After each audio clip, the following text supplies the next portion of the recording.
오늘 읽으신 말씀 가지고 너희가 드릴 영적 예배니라, 너희가 드릴 영적 예배니라 라는 제목으로 하나님의 말씀을 보겠습니다.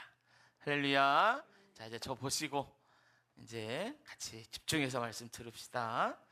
자, 지난주까지 로마서 11장을 10번 우리가 같이 봤어요. 10시간을. 오늘부터는 12장으로 넘어갑니다. 여러분, 로마서는요 총 16장으로 되어 있어요. 그래서 이거를 이렇게 큰 덩어리로 나누면은 3파트, 그리고 더 큰 덩어리로 나누면 2파트로 나눠요. 특별히 첫 번째 파트는 1장부터 8장까지예요. 여기는 뭘 얘기하냐면 하나님의 의, 행위가 아니라 오직 믿음으로 구원받는다, 이거를 얘기해줘요. 그리고 두 번째 파트가 9장부터 11장이에요. 여기는 하나님의 주권입니다. 그래서 과거에 이스라엘을 택했고 로마서가 쓰여지는 그 현재에 복음을 거부했고 이스라엘이, 그리고 미래에는 회복되는 그것을 통해서 하나님의 주권의 선택, 그걸 거부함, 다시 회복시키심. 그래서 그 모든 일들이 다 하나님의 주권에 있다라는 것을 얘기해줘요. 그리고 이제 마지막 부분이 오늘부터 보게 될 12장 그리고 16장까지입니다. 이렇게 3파트로 나눠지고, 자, 크게 보면 2파트로 나눠지는데 1장부터 11절까지가 한 파트예요. 여기는요 이론입니다. 어떻게 살아야 하는가, 복음이 무언가, 이런 이론들을 11장까지 얘기해줘요. 그리고 12장부터 16장까지는 이론을 통한 실전, 그러니까 적용을 얘기해요. 그러니까 뭐 오늘부터 보는 말씀은 적용 부분으로 이제 우리가 들어가는 거예요. 그러니까 12장부터의 적용이 그냥 뚝 떨어지는 게 아니고요, 1장부터 11장까지의 말씀을 통해서 12장부터 16장이 존재하는 거예요. 할렐루야. 그래서 3부분으로 나눠지고 또 2부분으로 나눠지는데 그 중에 적용 파트를 오늘부터 보게 된다라는 겁니다. 첫 번째 시간 12장 1절부터 2절 말씀인데요. 여러분 12장 1절을 한번 보세요. 자, 12장 1절. 네, 놀라지 마시고 그냥 찾은 부분이요. 첫 단어가 뭔지 한번 보세요. 첫 단어 뭐예요? 같이 첫 단어 시작. 네, 그러므로. 여러분, 그러므로라는 말은 어떨 때 사용하나요? 그러니까 앞에 말이 있는 거예요. 그래서 이걸 통해서 내가 이렇게 말했어, 그러므로 이렇게 되는 거예요. 그래서요, 아까 말했지만 큰 덩어리인데 이론과 적용인데 12장으로 들어갈 때 그러므로는 11장을 말하는 거예요. 11장의 내용을 네가 알지, 들었지, 내가 이렇게 말한 거 다 들었지, 그러므로 이렇게 얘기하는 거예요. 그래서 여러분 12장을 이해하려면 11장이 무슨 말을 했는지를 우리가 알고 그게 머릿속에 있어야 12장의 말씀을 오해하지 않고 들을 수 있어요. 여러분 12장은 영적 예배에 대해서 말하단 말이에요. 그런데 이거 오해가 굉장히 많아요. 영적 예배가 뭔지. 그러니까 이것들에 대한 오해가 없으려면 이제 11장을 통해서 우리가 12장을 봐야 하는 거예요. 자, 제가 11장을 몇 번 설교했다 그랬어요, 여러분? 몇 번? 10번. 네, 10번 설교했어요. 제가 한번 10번 설교를 뭘 했는지 좀 짤막짤막하게 얘기할 테니까 여러분 한번 기억을 더듬어 보세요. 자, 첫 시간에 이거 말했죠. 바울이 이스라엘의 가이드였다라는 거죠. 근데 나중에 보니까 그의 삶이 가이드라인이 되어 백성을 인도하더라는 거예요. 두 번째는 왜 우리의 경험을 그냥 경험으로 믿지 않고 말씀으로 점검해야 하는지를 말씀드렸어요. 세 번째 시간에는 남은 자를 하나님의 이름, 하나님 당신의 이름을 위해서 남겨두시고 하나님의 주권을 통해서 남겨두셨더라는 거예요. 이걸 통해서 누가 남은 자고 누가 은혜 받는 자인지를 말씀드렸고, 네 번째 시간에 이스라엘 백성이 복음을 거부했어요. 그걸 보면서 우둔하면 사냥감이 될 수밖에 없다, 그 말씀을 드렸어요. 다섯 번째 시간, 유대인들을 보니까 복음을 믿고 그 복음의 복을 받는 이방인들을 시기하더라는 거예요. 그런데 어떤 사람은 그 시기 때문에 망하는데 어떤 사람은 시기의 감정 때문에 더욱더 하나님께 가까이 가더라. 그런 소수의 사람들이 있더라라는 말씀을 드렸고, 6번째 시간 복음을 생명에 비유하더라. 그래서 무엇보다도 우리가 먼저 해야 될 일이 생명의 복음을 믿지 않는 가족과 자녀들과 주변 사람들에게 전하는 것이다. 7번째 시간에 말씀드렸죠. 유대인들을 대하는 바울의 태도를 보니까 높은 마음을 이기는 낮은 마음의 발원지가 있다라는 거예요. 그게 뭐였죠? 상대방의 입장에서 사람을 이해하다라는 거예요. 내 입장을 주장하는 게 아니고, 8번째 시간에는 원가지를 꺾으시고 거기에 돌 감람나무를 접붙이시는 하나님을 통하여 그걸 볼 때 우리가 두려워해야 된다. 우리도 저렇게 될 수 있구나. 두려워하는 마음으로 하나님을 섬길 때 거기에서 하나님의 자비와 은혜를 깨닫게 된다라는 말씀을 드렸어요. 그리고 지지난 시간 9번째, 10번째 시간 하나님의 신비에 대해 말씀드렸죠. 복음의 뿌리인 유대인들을 통하여 이방인이 복을 받고, 시간이 더 지나고 보니까 이제는 유대인들에게 이방인이 복음을 전하더라. 그래서 이방인의 충만한 수가 찰 때까지 우리도 주번 믿지 않는 자들에게 복음 전하는 사명자가 되어서 그렇게 말씀을 전할 때 하나님의 신비를 깨닫고 그 신비 안에 사는 사람이 된다라는 말씀을 드렸습니다. 할렐루야. 이렇게 10시간 얘기했어요. 표정이 다 처음 듣는 것 같은 여러분 그런 표정인데, 네, 괜찮습니다. 네, 전 상처받지 않아요, 여러분. 괜찮아요. 자, 그래서 이 10번의 설교를 한 문장으로 요약하면 뭐가 될까? 이렇게 제가 요약할 수 있어요. 신비한 하나님의 주권이 은혜로 나를 택해서 복음의 생명으로 구원하셔서 복음 전하는 자가 되게 하여 주셨다. 이게요. 한번 따라해 볼까요? 신비한 하나님의 주권이 은혜로 나를 택하여 복음의 생명으로 구원하시어 복음 전하는 자가 되게 하셨다. 할렐루야. 이게 11장 내용이에요. 꺾인 가지 같은 우리가 이런 하나님의 큰 은혜 안에 변화되고 사명자가 되었다라는 말을 11장에 하는 거예요. 이 얘기를 바울이 다 했어요. 그리고 이걸 말하면서 그러므로 라고 하는 게 12장입니다. 그래서 그렇게 돼서 그렇게 하나님이 변화시켜 주셔서 은혜 받게 하셔서 그래서 우리가 어떻게 해야 되는가? 그게 12장 1절에 나와요. 자, 12장 1절 한번 우리가 같이 더 읽어볼 텐데, 바울이 그래서 어떻게 하라고 얘기하나 이거를 우리 찾아보면서 기억하면서 11장 1절만 같은 목소리로 한 목소리로 읽습니다. 11장 1절 시작. 그러므로 형제들아 내가 하나님의 모든 자비하심으로 너희를 권하노니 너희 몸을 하나님이 기뻐하시는 거룩한 산 제물로 드리라. 이는 너희가 드릴 영적 예배니라. 아멘. 할렐루야. 나를 구원하시고 새로운 생명으로 주신 그 하나님에 대한 깊은 감사와 감격이 너희들에게 있다면 어떻게 해야 되나? 그러므로 예배자가 되라라는 거예요. 그러므로 하나님을 예배하는 사람이 되라는 거예요.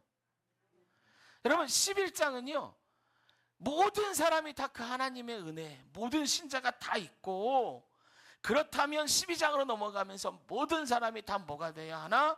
예배자가 되라고 얘기하는 거예요. 그런데 그냥 예배가 아닙니다, 여러분. 이거 분명히 알아야 돼요. 예배는 예배인데 영적 예배예요. 영적 예배. 여러분 누가 저나 여러분에게 당신은 영적 예배를 드리고 있습니까? 이렇게 물어보면 뭐라고 대답하시겠어요? 대부분의 사람이 머뭇거려요. 왜냐하면 영적 예배를 할 때 이 뜻이 우리에게 확 다가오지 않아요. 마치 안개가 낀 것 같아. 그래서 안개 낀 날 운전하고 가다 보면 안개가 껴서 잘 안 보이는데 아예 안 보이는 것도 아니야. 어렴풋해요. 영적 예배가 뭔지. 또 영적 예배라고 그 단어를 가만히 생각해 볼 때 이건 마치 어떤 영적인 경지에 이른 사람만 드리는 그런 예배인 것 같기도 해요. 그래서 영적 예배가 현실감이 별로 없어요. 나랑 상관없다라고 많은 사람들이 여긴단 말이에요. 그런데 영적 예배가 이런 건가? 일반인은 흉내낼 수 없는 그 어떤 것을 말하나? 그런데 여러분 12장 1절, 우리가 1장을 통해서 본 12장 1절은 그렇지 않아요. 하나님의 구원의 감격 안에 있는 모든 사람은 다 예배자가 되라, 다 영적 예배를 드려라 라고 얘기하거든요. 너희들 중에 특별히 영적으로 뛰어난 사람만 예배를 드려라 얘기하는 게 아니란 말이에요. 그러니까 영적 예배는 모든 사람이 드릴 수 있는, 다 드려야만 하는, 하나님이 기뻐하시는 그런 예배다라는 거예요.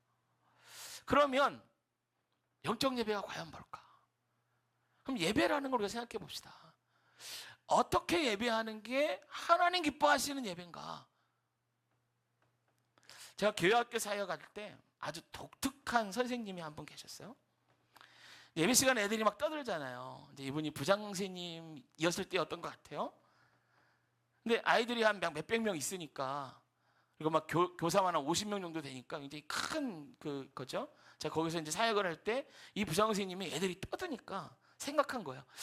어떻게 하면 애들을 조용히 예배 드릴 수 있을까?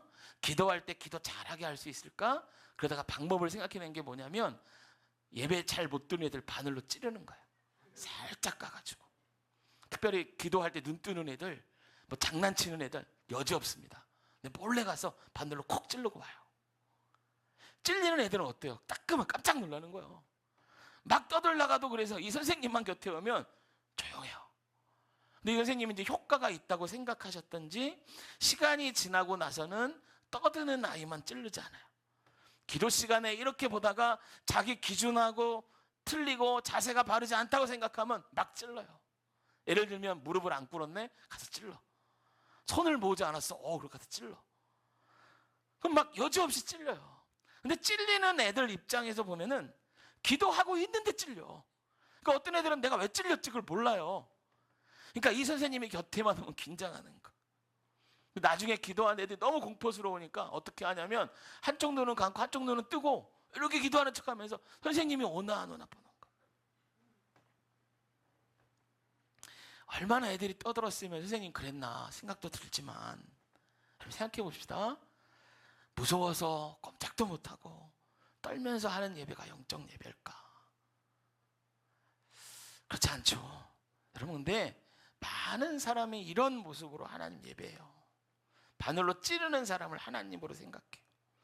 어떤 사람은 목사 눈치를 봐요. 그러면서 찌르는 사람이 목사님이라고 생각해요. 어떤 사람은 자기는 그렇지 않다고 여기는데 찌르는 사람 자리에서 사람들을 살펴봐요. 자기의 기준에 떨어지고 맞지 않으면 여지없이 그 사람 정죄해요. 이렇게 예배드리면 정죄받지 않으려고 예배하는 게 되는 거예요. 여러분, 이런 게 영적 예배일까? 딱 생각해봐도 이런 건 영적 예배는 아닌 것 같잖아요. 그럼 우리가 어떻게 예배하는 게 과연 영적 예배인가? 여러분, 11절에 보면 놀라운 말이 나와요. 놀라운 말이 나오는데, 여기에 보면 너희가 들 영적 예배니라고 하기 전에 뭐라고 얘기하냐면, 너희 무엇을 하나님 기뻐하시는 산제사로 드려라라고 얘기해요. 뭘 드리라고 얘기하면 찾아보세요. 너희 무엇을 하나님 기뻐하시는 산제사로 드려라라고 얘기해요? 아니, 12장 1절이요. 1절. 너희 뭐를 하나님 기뻐하시는? 몸. 따라해봅시다. 몸. 몸이요. 몸. 여러분, 영적 예배를 위해서 거룩한 산제사로 드려야 될 게 있는데 그게 몸이라는 거예요. 우리는 영과 몸을 따로 생각한단 말이에요. 어떨 때 보면 영과 몸은 반대말 같아요. 그래서 영적 예배라고 할 때에 이 몸에 대한 생각은 하지 못해요. 그런데 1절에서 놀랍게 얘기하는 게 뭐냐? 너희들을 영적 예배니라.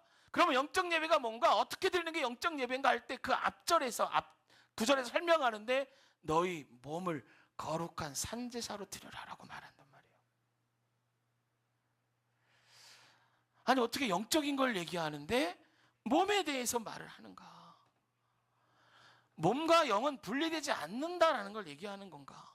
그러면 여러분, 몸을 가지고 예배하는 사람들은 다 영적 예배를 드리나? 여러분, 여기 우리 다 몸 가지고 있잖아요. 몸이 있어야 예배하지 않습니까? 몸이 없으면 이 땅에서 하나님 예배 못 드려요. 그러면 이 몸만 가지고 있으면 그냥 영적 예배인가? 이건 아니잖아요. 그죠? 1절에서 영적 예배가 되는 몸에 대해서 뭐라고 말하냐면 너희 몸을 산 제물로 드려라. 그러니까 살아있는 제물로 드린 몸이 영적 예배가 된다라는 거예요. 그러면 우리 몸을 산제사로 드린다는 게 도대체 뭐냐 말이에요. 뭐냐 말이에요. 아니 어떻게 해야 우리 몸을 산제물로 드리냐 되냐 말이에요. 여러분 이게요, 바울이 12장까지 오는 동안 1장부터 해서 다 얘기했어요. 우리에게 다 알려줬어요. 그래서 바울이 몸에 대해서 뭐라고 얘기하고 있나 이거 보면 이게 뭔지 대번에 우리가 알 수 있어요. 성경 찾지 마시고 이 화면 보시고 PPT 보시면서 같이 한번 읽어볼게요. 자, 우리 몸을 바울이 뭐라고 했나? 로마서 1장 24절 시작. 그러므로 하나님께서 그들을 마음의 정욕대로 더러움에 내버려 두사 그들의 몸을 서로 욕되게 하셨으니. 바울이 말하는 거예요. 원래 우리 몸이 죄된 몸이었다는 거예요. 이게 우리가 예수 믿기 전의 상태예요. 그 죄의 몸이 어떻게 됐나? 로마서 6장 6절 읽을게요. 시작. 우리가 알거니와 우리의 옛사람이 예수와 함께 십자가에 못 박힌 것은 죄의 몸이 죽어 다시는 우리가 죄에게 종노릇하지 아니하려 함이니. 할렐루야. 우리가 원래 죄된 몸이었어요. 그런데 예수님의 십자가에서 예수님과 함께 죽었어요. 우리 죄된 몸이. 그리고 새 생명으로 부활했단 말이에요. 우리의 몸이. 그래서 새로운 몸이 되었어요. 그러므로 죄에 대하여 죽은 우리가 이제 어떻게 해야 되는가? 6장 12절 같이 읽어볼게요. 시작. 그러므로 너희는 죄가 너희 죽을 몸을 지배하지 못하게 하여 몸의 사욕에 순종하지 말고. 그러니까 죄의 종노릇하지 말아야 하는데 죄의 종노릇하지 마는 게 뭐냐? 죄가 우리 몸을 지배하도록 못하게 하는 거, 지배하지 못하게 하는 거야. 이거를 좀 더 풀어서 얘기하면 이게 로마서 6장 13절 19절에 나오는데요. 여기에서는 몸을 지체라고 얘기해요. 지체는 몸을 좀 더 세분화된 말인데 그냥 몸이라고 생각하시면 돼요. 자, 좀 더 풀어서 그 죄의 종노릇하지 않고 죄가 우리 몸을 지배하지 않게 하려면 어떻게 해야 되나? 16장 13절 시작. 또한 너희 지체를 불의의 무기로 죄에게 내주지 말고 오직 너희 자신을 죽은 자 가운데서 다시 살아난 자 같이 하나님께 드리며 너희 지체를 의의 무기로 하나님께 드리라. 19절 너희 육신이 약함으로 내가 사람의 예대로 말하노니 전에 너희가 너희 지체를 부정과 불법에 내어 주어 불법에 이른 것 같이 이제는 너희 지체를 의에게 종으로 내어 주어 거룩함에 이르라. 아멘. 할렐루야. 여러분, 바울이 몸에 대해서 로마서에 뭐라고 얘기하냐면 우리 몸은 죄된 몸이라 원래 죽어서 지옥 갈 몸이에요. 그런데 예수님이 십자가에서 우리를 구원해 주셔서 이 죄된 몸이 죽고 새로운 생명으로 살아났단 말이에요. 이게 우리의 구원받은 믿음이에요. 할렐루야. 할렐루야. 그런데 여기서 끝이 아니에요. 그 다음이 있어요. 그 다음은 뭐냐? 구원받은 자의 마땅한 삶입니다. 예수를 믿었다면서 마음대로 사는 것이 아니고 구원받은 사람의 변화된 삶을 살아야 되는데 로마서 13절 19절에 보니까 뭐라고 얘기하냐? 의의 무기로 하나님께 드리라. 거룩함에 이르라 라고 말해요. 그러니까 이건 자동적으로 되는 게 아니에요. 몸의 요구에 따라 살지 않도록 이 요구와 싸우고 성령님의 인도함을 따라가야 되는 거예요. 이것이 우리가 살아갈 마땅한 삶입니다. 여러분, 바울은 우리 몸을 이렇게 얘기해요. 그러면 이것을 알 때 우리 몸을 거룩한 산 제물로 드리는 게 뭔지 알 수 있어요. 그게 뭐냐? 우리가 일상에서 살아가면서 죄와 싸우고 하나님 말씀대로 살기 위해 몸부림치고 말씀 때문에 손해도 보고 하나님 말씀을 따라가는 그 삶, 그 순간이 우리를 산 제물로 하나님께 드리는 거예요. 우리 몸을, 이해되세요 여러분? 그러면 우리가 이렇게 생각한단 말이에요. 아, 그렇구나. 세상에서 그렇게 살다가 와서 예배 드리면 그것이 영적 예배구나. 그런데 여러분 12장 1절은요 더 급진적으로 얘기해요. 12장 1절 보면 이렇게 얘기합니다. 너희 몸을 하나님 기뻐하시는 거룩한 산제물로 드리라 하고, 그런 후회가 아니에요. 드린 다음에 교회 와서가 아니고 이는 너희가 드릴 영적 예배니라 라고 말하는 거예요. 무슨 얘기냐? 우리가 그렇게 죄와 싸우고 몸부림치고 하나님께 나아가는 그 순간이 바로 영적 예배를 드리는 순간이라는 거예요. 여러분 이해되세요? 죄가 우리 몸을 지배하지 못하도록 싸워나가는 그 순간, 하나님 말씀 따라 삶에서 살아가는 그 순간이 예배의 순간이고, 그게 우리가 드릴 영적 예배라는 거예요. 여러분, 예배는 이 자리에서만 드리는 게 아닙니다. 삶의 자리에서도 드리는 거예요. 그렇게 얘기하면 우리는 그동안 속회 예배, 집에서 혼자 성경 보고 찬송하는 이런 거 생각했는데 그게 아니에요. 삶 속에 들어가서 말씀 따라 사는 그 자체가 예배라는 거예요. 지난 연휴 기간 우리 수요예배 안 드렸잖아요. 그러면서 제가 말씀드렸어요. 여러분 가족과 함께 보내시라고. 그러면 그때 나와 좀 사이가 안 좋은 가족이 있어요. 그래서 말이 아니라 행동으로 그 사람 섬기면서, 힘들지? 설거지 내가 해줄게. 아, 그동안 너 힘들었지? 얘기 들어주면서, 아, 너 좀 쉬어. 하나님 때문에 그렇게 하는 거, 그게 자기 몸을 산제사로 드리는 거고요. 이게 흩어지는 삶 속에서 드리는 예배라는 거예요. 여러분 이해가 되세요? 이게 예배라는 거예요. 일전에 TV 프로그램에서 이런 거 나온 적이 있어요. 유명한 가수 3명이서 여행을 떠나요. 한 명은 그 떠나는 그 시점에 그 교회를 다니고 있고, 제가 보니까 2명은 다니다가 안 다니는 것 같아요. 여행을 떠나다가 술집 앞에 딱 섰어요. 이제 술집을 들어가려고 하는데 그 2명이 놀리듯이 이렇게 교회 다니는 한 명에게 얘기하는 거. 아, 형 교회 다니잖아. 교회 다니면 술 먹으면 안 되지. 이렇게 얘기해요. 그러니까 교회 다니는 한 명이 뭐라고 얘기하는 줄 아세요? 이렇게 얘기가 술집으로 들어갑니다. 예수가 내 마음에 있다는 사실은 내가 어떻게 해도 변하지 않아.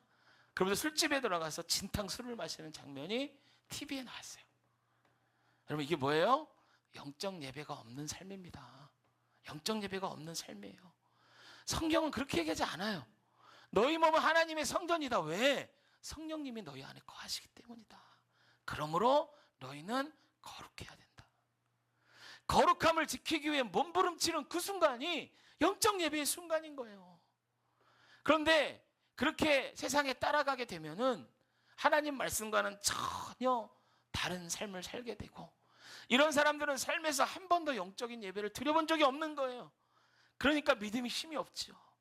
물에 술 탄 듯 술에 물 탄 듯 살아가게 되죠.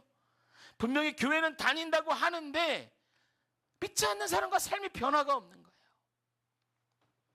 유명한 기도원에서 아주 유명한 목사님이 집회를 했어요. 은혜 받으려고 막 그 기도원에 몇천 명이 꽉 차게 모였어요. 그런데 서로 앞자리에 가려고 막 싸워요. 그래서 전투력이 높은 사람만 앞에 앉아요.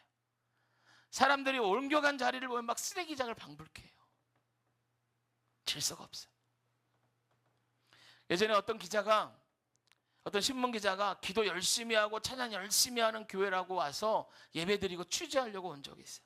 가서 보니까 교인들이 예배를 너무 열심히 드려. 은혜가 있어. 그런데 예배 끝나고 집에 가는데 아무렇지 않게 무단횡단을 당하는 거예요. 신호 지킨 사람이 한 명도 없는 거예요. 그래서 그 기자가요, 교회에게 비판하는 내용의 글을 그걸 보고 쓴 적이 있어요. 큰 교회 다니는 사람들 이렇게 얘기해요. 은혜 받는 예배 드리고 집으로 돌아갈 때 가장 큰 시험을 받는 게 주차장이다. 은혜 받은 그 교회 주차장에서 서로 차 먼저 빼려고 막 교인들끼리 싸우는 거예요. 거기서 큰 시험을 받는다는 거예요. 여러분 이게 대한민국 교회들의 현주소, 슬픈 자화상이죠. 너희 드릴 영적 예배니라. 영적 예배가 뭔지 몰라서 이렇게 됐어요. 여러분, 흩어졌을 때 삶에서 드리는 영적 예배가 있어야 돼요. 나 혼자 성경 보고 묵상 이거 말고요. 이거는 기본이죠. 근데 이거를 통해서 삶에서 말씀대로 살기 위해 몸부림치고 나 싫어하는 사람이더라도 예수님 때문에 섬겨주는 그런 섬김이 있어야 돼요. 모이는 예배, 그래야 흩어지는 예배에 성공해야 모이는 예배에도 성공합니다. 흩어진 일주일 동안 영적 예배를 삶에서 드리고 교회에 나와서 십자가를 보세요. 눈물이 나요. 그러고 나서 말씀을 들어보세요. 남들으라고 하는 얘기 아니에요. 나한테 하는 얘기예요. 어떻게 이런 자세로 듣는데 너나 잘하세요? 그런 게 됩니까? 흩어지는 예배로 영적 예배를 드리고 모이는 예배야 드리면서 기도하고 찬양해 보십시오. 우리 곁에서 내 기도 듣고 계신 하나님이 느껴져요. 응답하시는 하나님이 보여요. 우리 찬양에 기뻐하시는 하나님이 전율해요. 그 하나님이 전율된단 말이에요. 은혜가 안 될 수가 없어요. 이런 사람들에게 어떻게 하나님이 바늘로 찌르려고 지켜보는 분 같겠어요? 그럴 수 없는 거죠. 제가 드린 예배 중에 가장 강력한 예배로 아직도 기억되는 예배는 그거예요. 선교단체에 있을 때 카자흐스탄으로 선교 갔다가 다시 와서 다른 나라에 갔던 형제자매들이 다 모여서 함께 예배했던 그 순간이에요. 기타 한 대 치면서 예배하는데 기쁨과 감격과 감사가 막 넘쳤어요. 하나님의 임재가 막 끊이지 않고. 왜요? 삶에서 영적 예배를 드려서 그런 거예요. 그러면 꼭 선교지에만 가야 영적 예배를 드리는가? 아니죠. 여러분 11번 11장 10번의 설교에서 말씀드린 게 뭐죠? 신비한 하나님의 주권이 할렐루야. 은혜로 나를 택하여 할렐루야. 복음의 생명으로 구원하여 주셔서 할렐루야. 복음 전하는 자가 되게 하여 주셨다. 할렐루야. 여러분들의 삶의 자리가 섬겨줍니다. 흩어지는 자리에서 영적 예배를 드리는 거예요. 흩어지는 삶의 자리에서 드리는 영적 예배에 성공해야 이 모이는 예배에도 성공하는 거예요. 할렐루야. 여러분 예배에 대한 이걸 넓히세요. 모이기만 하는 게 예배가 아니고 흩어지는 그 순간에도 그 삶 속에서 드리는 그 영적 예배가 너희 들을 영적 예배니라 라고 바울이 이야기를 하는 거예요. 자, 이것만 말씀드리고 말씀 마치죠. 그러면 어떻게 하면 우리가 이 흩어지는 가운데서도 예배에 성공하는 자가 되나? 12장 2절입니다. 12장 2절 같이 한번 읽습니다. 12장 2절 시작. 너희는 이 세대를 본받지 말고 오직 마음을 새롭게 함으로 변화를 받아 하나님의 선하시고 기뻐하시고 온전하신 뜻이 무엇인지 분별하도록 해라. 여러분 새롭게 해야 되는데 뭘 새롭게 하냐면 마음을 새롭게 하는 거예요. 마음을. 이 영적 예배에 대한 설교를 듣고도 나는 못해. 나는 내 성질을 못 참아. 하나님도 내 성질은 못 받고 그럼 죽을 때까지 변화 없어요. 이거 다 거짓말이고 마귀의 속임이에요. 여러분 할 수 있어. 죄에서 죽을 날을 하나님이 변화시켜 주셨고 살려주셨어. 그럼 내 몸을 마땅히 산제사로 드려야지. 이게 진리입니다. 생각을 이렇게 바꾸시는 거예요. 마음을 이렇게 바꾸는 거예요. 그러면 어떻게 돼요? 성령님이 도와주세요. 이 변화가 마음을 새롭게 함으로 변화를 받아인 거예요. 그러면 우리가 어떻게 되나? 2장에 보면요 하나님의 뜻을 분별하기 시작한대요. 하나님이 기뻐하시는 게 무엇이고 내 삶 가운데 헷갈리지 않아요. 여러분 단순하거든요. 분명하거든요. 진리는. 그런데 나의 욕심과 이러면 내가 손해보지 않을까 이런 생각 때문에 헷갈리는 건데 내 마음을 바꾸면요 그게 아주 깔끔하게 정리되고 분별되기 시작합니다. 분별되기 시작해. 그러면 우리 몸을 산제사로 드리는 삶이 시작되는 거예요. 그러면 우리 삶 가운데 영적 예배가 이루어질 줄로 믿습니다. 할렐루야. 여러분 우리가 모두 다 흩어지는 예배, 이 영적 예배에 성공하시는 여러분 되시기를 축복합니다. 그런 사람들이 모일 때 우리 모이는 예배도 살아나는 거예요. 이 예배가 얼마나 감격스럽겠어요. 여러분 이 예배에 얼마나 큰 하나님의 임재가 있겠어요. 여러분 그냥 나이 먹었는데 이렇게 살다 죽지 뭐. 그럼 그렇게 살다 죽으시는 거예요. 마음을 바꾸시는 거예요. 내가 새 생명으로 변화됐으니 한번 영적 예배를 내 삶에 들어보자. 하나님 붙잡고 그렇게 순종하며 나아가보자. 그럴 때 성령님이 도와주시고 분별하게 하셔서 우리 가운데 승리케 하시는 주님의 역사가 저 여러분들의 삶 가운데 충만하게 거할 줄로 믿습니다. 할렐루야. 잠깐 이렇게 기도합니다. 하나님, 우리가 그동안 영적 예배가 뭔지 몰랐습니다. 그래서 우리가 우리 몸을 산제사로 드리지 못했습니다. 남을 정죄하기 바빴습니다. 바늘로 찌르는 사람처럼 그렇게 있었습니다. 하나님, 우리를 불쌍히 여겨 주옵소서. 흩어진 삶의 자리에서 흩어진 예배, 영적 예배에 성공하는 자들 되게 하여 주옵소서. 영적 예배가 몸과 상관없는 것이 아니요, 우리 몸을 산제물로 드리는 것임을 알았습니다. 이제 우리가 삶의 현장에서 우리 몸을 산제물로 드려 영적 예배에 성공하고 함께 모여 감격의 예배를 드리는, 변화된 예배를 드리는 우리 평화교회 모든 성도들, 우리 교회 될 수 있도록 역사하여 주시옵소서. 지금은 우리를 구원하여 주시기